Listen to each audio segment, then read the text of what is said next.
İdmançıların keçirdiyi əməliyyat nəticəsində Səfərovlar ailəsinin daha 2 üzvü Ayaz Möhbalı oğlu Səfərov və onun qardaşı Məzahir Möhbalı oğlu Səfərov xəstəxanada həyatlarını yitiriblər. Yeni Sabah məlumat verir ki, bu haqda Mader Aza öldürülən Səfərov qardaşlarının ailəsindən bildirilib. Bununla da dünən baş verən basqın nəticəsində Səfərovlar ailəsində öldürülənlərin sayı 5-ə çatıb. Rusiyanın Yekaterinburq şəhərində hüquq mühafizə orqanlarının Azərbaycanlı Səfərovlar ailəsinə qarşı keçirilən əməliyyatın bəzi təfərrüatları məlum olub.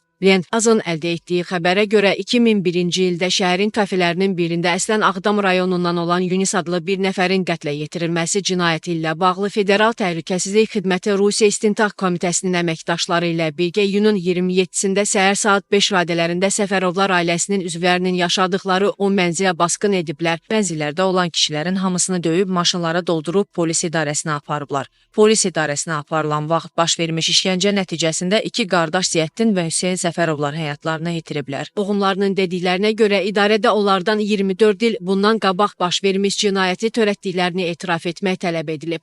Saxlanılanlardan 3 nəfər Ayaz Səfərov, Əziz Abbasov və Əhliman Gənciyev ağır vəziyyətdə 36 sayılı xəstəxanaya yerləşdiriliblər. Saxlanılanların Səfərov Bakir Mehdi oğlu Azərbaycan vətəndaşı, Səfərov Asif Möhbalı oğlu, Səfərov Ayaz Möhbalı oğlu, Səfərov Məzahir Möhbalı oğlu, Səfərov Kamal Qədmalı oğlu, Səfərov Məhəmməd Məzahir oğlu və Səfərov Vüqar Məzahir oğlu olduğu bildirilib.